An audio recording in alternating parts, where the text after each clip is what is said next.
Das war sie also, die letzte Story in der Phase 3 des Marvel Cinemativ Universe. Auch wenn sich Endgame in all seiner epischen Abrechnung mit Thanos und dem Auftritt jedes verfügbaren Superhelden wie ein Abschluss anfühlte, es ist wie mit jedem üppigen Festmahl. Am Ende ist immer noch Platz für ein kleines Dessert, das hat uns schon Monty Pythons Sinn des Lebens gelehrt. Dieses After-Dinner-Mint ist dieses Mal Spider-Man Far From Home, auch wenn Marvel den Film wohl eher widerwillig noch in die dritte Phase verschoben hat, nachdem Sony darauf bestand, ihn so kurz nach Endgame zu starten, weil sie nicht auf ihren eigenen Sommer-Blockbuster verzichten wollten. Denn das sollten wir immer im Kopf behalten. Spider-Mans Solo-Abenteuer sind Sony-Filme, die nur im MCU spielen. Und eigentlich wäre der Vertrag zwischen Marvel und Sony auch mit diesem Film beendet gewesen, denn ursprünglich waren nur 5 Auftritte verabredet gewesen und wie diese Woche durch The Ankler bekannt wurde, umfasst die Vereinbarung zwischen Sony und Marvel eine Klausel, nach der Far From Home mindestens 1 Milliarde einspielen muss, sonst fallen alle Rechte an der Figur zurück an Sony und die könnten mit Tom Hollands Spider-Man machen, was sie wollen. Schafft er die Hürde, dann behält Marvel die kreative Kontrolle, auch bei einem dritten Spidey-Film. Das klingt erstmal kritisch, aber wenn man bedenkt, dass der Film nach einer Woche schon 600 Millionen eingespielt hat und das zweite Wochenende noch bevorsteht, dann sieht es für die weitere Zusammenarbeit der Studios sehr gut aus. Und das ist wichtig für die Zukunft des MCU, denn zum einen wäre Phase 4 ohne Spider-Man schwer vorstellbar, zum anderen stellt der Film einige wichtige Weichen für die gesamte Entwicklung der nächsten Phase und das sind keine Kleinigkeiten, sondern ganz gewaltige Einschnitte. Zeit für uns mal ganz genau anzuschauen, was Far From Home für das MCU bedeutet. Übrigens, wenn euch das Video gefällt, dann vergesst nicht auf den Abo-Knopf zu drücken, dann verpasst ihr auch in Zukunft keine Videos.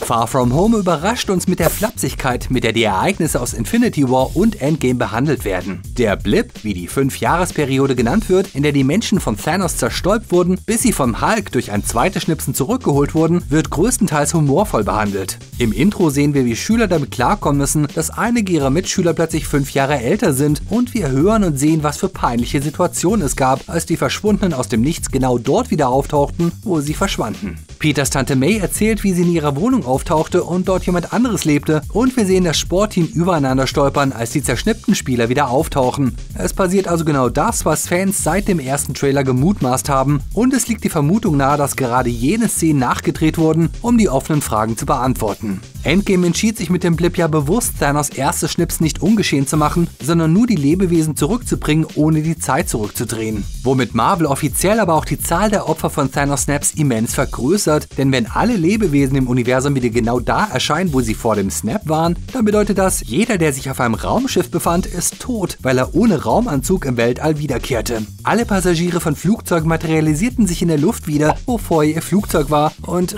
stürzten in den Tod. Alle Passagiere von Schiffen landeten im Meer.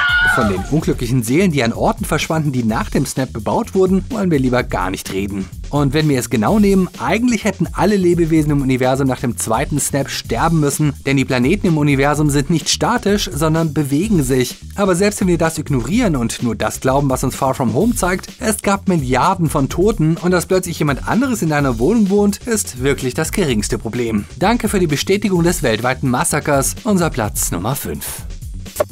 Multiverse-avers? Wie lange warteten die Fans schon auf die Verkündung, dass das Comic-Multiversum auch im MCU Einzug hält? Denn so geil Into the Spider-Verse umgesetzt war, mit den multiplen Versionen von Spider-Man, der Animationsfilm steht erstmal nur für sich. Wichtiger wäre das Multiverse für das MCU, denn dort hätten sich ungeahnte erzählerische Möglichkeiten auf. Was einer der Gründe war, warum Fans nach Endgame und dem Spiel mit den Zeitreisen, aber auch der Erklärung des Multiversums und der Referenz von Mysterio, dass er aus einem anderen Universum stamme, so abgedreht sind. Denn die Möglichkeiten, Storys auf Welten zu drehen, die der unseren ähneln, aber doch in entscheidenden Details ganz anders sind, das wäre ein wahrlich frischer Wind im MCU gewesen, der die Filme auch aus dem Korsett des seriellen Erzählens befreit hätte. Neue Regisseure hätten eine Storyline in einem Paralleluniversum erzählen können, in dem Figuren, die wir kennen, sich ganz anders verhalten, in dem entscheidende Ereignisse nie passiert sind. Wie sähe eine Welt aus, in der es die Battle of New York nie gegeben hat? Wie eine Welt, in der Thanos nie existierte? Was wäre aus Tony Stark geworden, wenn er nie in einer Höhle eingesperrt gewesen wäre? Oder wenn die Spinne nicht Peter, sondern MJ gebissen hätte?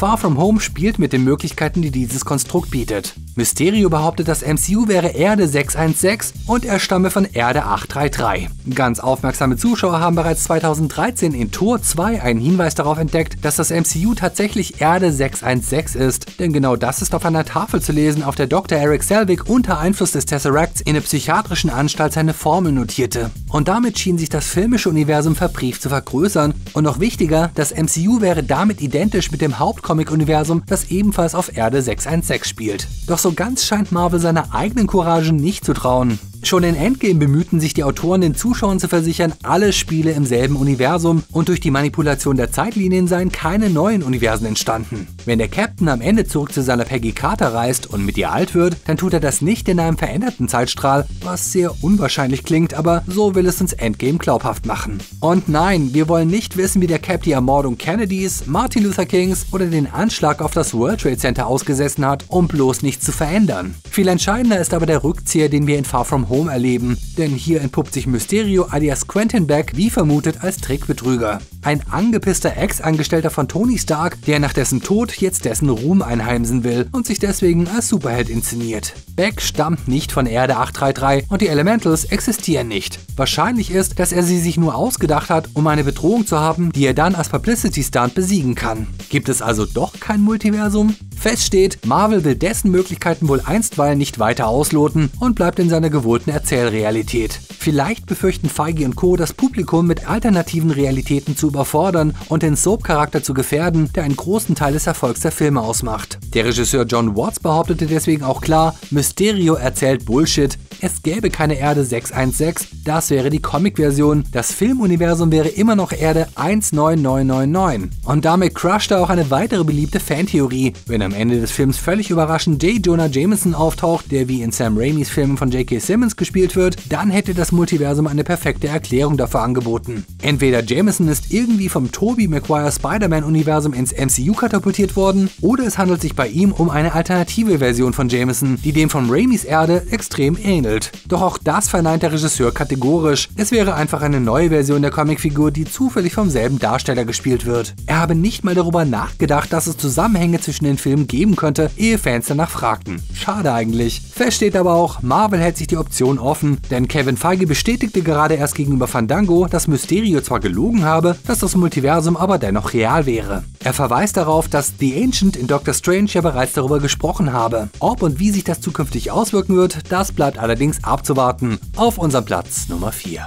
Far From Home spielt stärker als bisherige MCU-Filme auf die aktuelle Weltlage an. Zwar spielte Totalüberwachung und die Unterwanderung durch Faschisten schon in Winter Soldier eine Rolle, aber Far From Homes gesamte Story dreht sich um Täuschung und die Manipulation der Öffentlichkeit. Denn Mysterio führt letztlich einen PR-Krieg, um die Macht zu übernehmen. Er inszeniert sich selbst als Held, als übermächtiger Retter und dabei ist alles, was er produziert, im Endeffekt nur Fake News. Er ist ein Blender mit sinistren Motiven, der nach Macht und Erfolg strebt und dabei auch vom Massenmord nicht zurückschreckt. Das beweist er auch nach seiner vermeintlichen Niederlage, denn wenn J. Jonah Jameson am Ende eine Videobotschaft zeigt, die zu beweisen scheint, dass in Wirklichkeit Spider-Man der Schuldige ist, der die Weltherrschaft wollte und Beck getötet hat, dann erinnert das nicht von ungefähr an Fox News und Verschwörungstheoretiker wie Alex Jones. J. Jonah Jameson wird schon im Spider-Man-Spiel für die PS4 als übler Alt-Right-Propagandist dargestellt, der gezielt gegen Spidey hetzt. Dass er im Film noch weitergeht und dessen Identität publik macht, ist noch eine Spur härter. Und wenn Marvel und Sony diese Prämisse wirklich konsequent weiterführen, dann wird das wirklich alle kommenden Filme verändern. Und genug Schurken, die ihm nach der Enthüllung nach dem Leben trachten können, gibt es ja jetzt schon. Scorpion haben wir in Homecoming schon gesehen und das Waffenschieberkartell, mit dem sich Spidey angelegt hat. Und natürlich möchte Sony auch gerne noch die Sinister Six ins Spiel bringen. Und was ist mit dem Gerücht, dass Norman Osborn den Stark Tower übernommen hat und natürlich auch in Frage käme? Genug Schurken und gute Gründe, warum Peter die Welt davon überzeugen sollte, dass er nicht Spider-Man ist. Nur wie?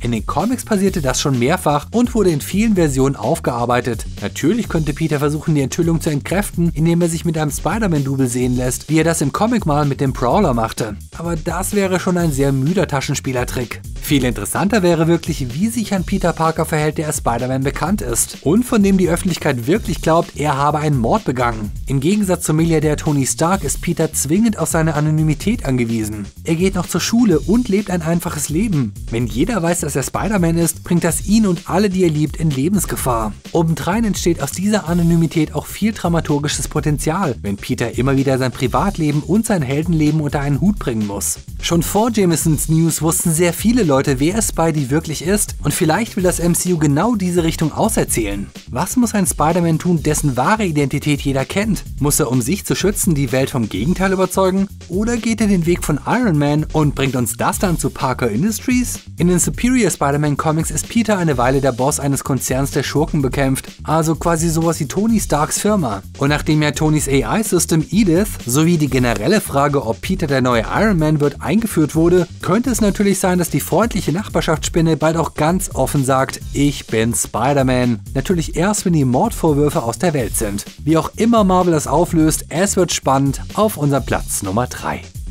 Wer wird der große Oberbösewicht, nachdem Thanos besiegt wurde? Darüber spekulierten alle Fans und Magazine seit Endgame. Denn der Mad Titan war ein zweifellos würdiger Gegner, dessen Macht, aber auch Komplexität nicht leicht zu übertreffen sein dürfte. Für wen würde sich Marvel also entscheiden? Der frisch eingekaufte Galactus? Die Celestials? Dr. Doom? Auch hier liefert Far From Home einen sehr deutlichen Hinweis auf die Wahrscheinlichkeit einer ganz anderen Storyline, die sich durch Phase 4 ziehen könnte. Die Secret Invasion, nicht zu verwechseln mit dem Secret War. Bei dem ging es um die Klopperei, die auf der Battleworld stattfindet. Die Secret Invasion ist im Comic ein Crossover-Event, der in 8 Teilen erzählt, wie die formwandelnden Skrulls ganz langsam die Erde übernommen haben und einige der bekannten Superhelden gar nicht sie selbst waren, wie in den letzten Abenteuern, sondern von den Skrulls imitiert wurden. Denn genau das sehen wir am Ende von Far From Home. Agentin Hill und Nick Fury entpuppen sich als Talos und seine Frau Zoran, die wir als Captain Marvel kennen. Den kompletten Film über war Fury also nicht er selbst, sondern Talos, was auch sein untypisches und zum Teil rücksichtsloses Verhalten erklärt, mit dem er beispielsweise Peters Klassenkameraden in Lebensgefahr bringt oder dessen Kumpel Ned mit der Betäubungswaffe ausschaltet.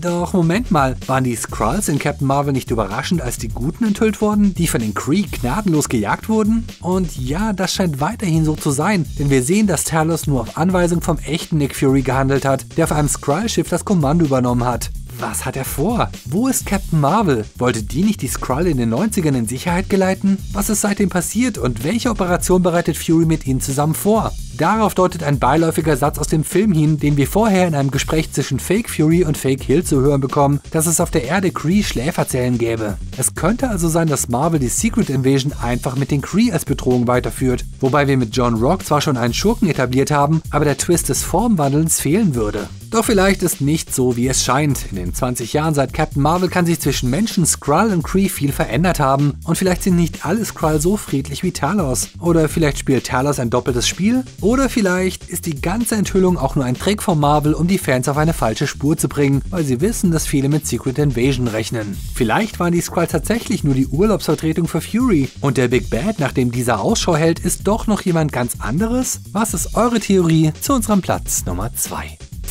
Phase 4 wird kosmisch. Das ist wohl der wichtigste Hinweis, den Far From Home uns mitgibt. Zwar wird der eigentliche Auftakt mit dem Black Widow-Film auf der Erde spielen, aber nachdem jetzt auch Nick Fury im All unterwegs ist, können wir davon ausgehen, dass sich der Erzählschwerpunkt mehr auf intergalaktische Abenteuer konzentrieren wird. Die Guardians 3, Captain Marvel 2, Doctor Strange, die Eternals, sie alle werden Abenteuer erleben, bei denen die Erde eher Zwischenstation ist, wenn sie überhaupt auftaucht. Gerade die Eternals, die von den Celestials erschaffen wurden, bieten mit dem Kampf um kosmische Energien genug Ansatz für Auseinandersetzungen, die weit über das hinausgehen, was wir bisher bei den Guardians erlebt haben. Interessant wäre zu sehen, ob und wie die Inhumans in dieses Spiel passen, die eigentlich auch zum Erzählkosmos von Celestials, Kree und den Eternals gehören, von denen Thanos ja in den Comics einer war. Und ein Celestial haben wir in den Filmen ja schon kennengelernt. Ego, den Vater von Peter Quill, alias Star-Lord, der sich als galaktische Arschgeige entpuppte. Für etwas Bodenhaftung sorgen wohl Spidey 3, Black Panther und der Shang-Chi-Film, aber wie uns Tor 3 schon gezeigt hat, es gibt mehr im MCU als nur unsere Erde, egal welche Nummer sie tatsächlich hat.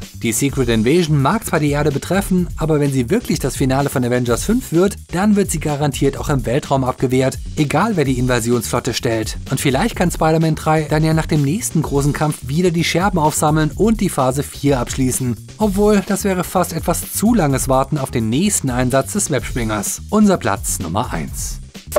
Welche Fragen habt ihr noch nach Far From Home? Wie hat euch der Film gefallen und was glaubt ihr, wie es weitergeht mit Spider-Man? Sagt es uns da unten. Wenn euch das Video gefallen hat, dann unterstützt doch gerne Flips, damit wir weitermachen können. Im Moment brauchen wir dank Sommerloch besonders eure Unterstützung, also klickt mal bei Patreon rein oder lasst uns doch bei PayPal ein kleines Trinkgeld da. Und jetzt schaut am besten noch diese anderen beiden Videos über Spidey und die Zukunft des MCUs. Viel Spaß!